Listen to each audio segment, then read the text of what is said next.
Managing your finances can be challenging, but when you look at money through a biblical lens, it changes everything. The Bible isn't just about faith, love, or salvation. It's filled with practical wisdom for managing money, budgeting, saving, and investing. Today, we're diving into some of the most impactful biblical strategies to guide you in financial planning so you can make wise decisions that honor God and set you up for a secure future. First, let's start with the importance of budgeting. Proverbs 21 verse 5 says, "The plans of the diligent lead to profit as surely as haste leads to poverty." This verse emphasizes the importance of making intentional plans. Budgeting is about being diligent with your resources and ensuring that your spending aligns with your goals and values. When you create a budget, you're not just managing money, you're stewarding what God has entrusted to you. Take time to assess your income, expenses, and savings goals. Remember, a budget isn't just a set of numbers. It's a reflection of your priorities and values. The Bible encourages us to plan wisely and be mindful of how we use our resources. Luke 14 verses 28 to 30 teaches us, "Suppose one of you wants to build a tower. Won't you first sit down and estimate the cost to see if you have enough money to complete it? For if you lay the foundation and are not able to finish it, everyone who sees it will ridicule you, saying, 'This person began to build and wasn't able to finish.'"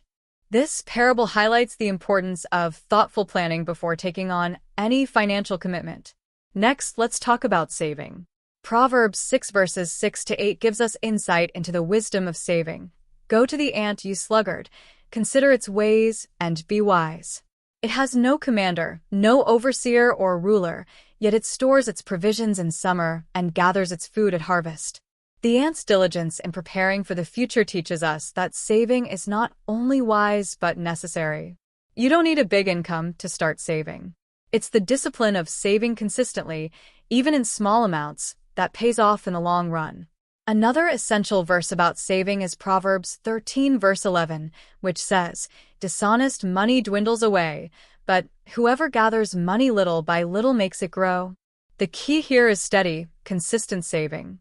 Whether it's setting aside a portion of your income each week or contributing to an emergency fund, small, disciplined actions build up over time and create financial security. When it comes to investing, the Bible has principles that can guide us in making wise decisions.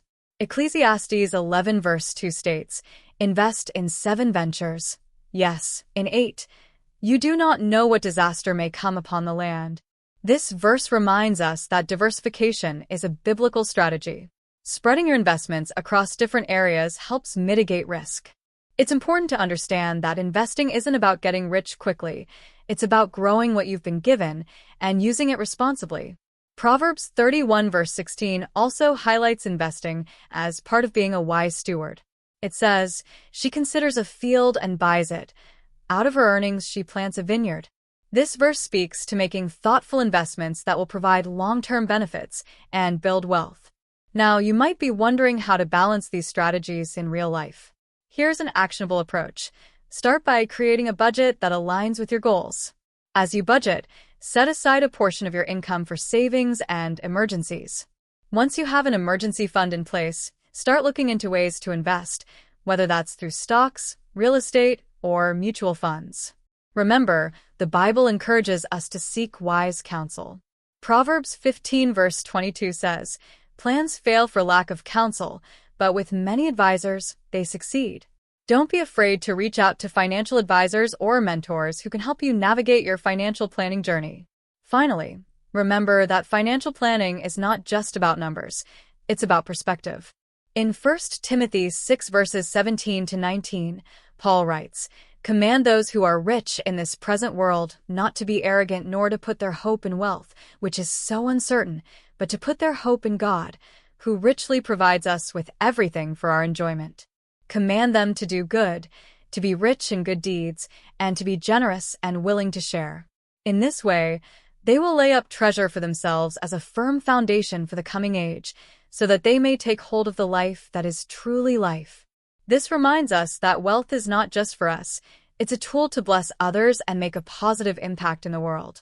When you plan your finances with biblical principles, you're not just managing money, you're honoring God's will for your life and helping those around you. Start today, trust God with your finances, and watch as He guides you toward a future that's both secure and abundant.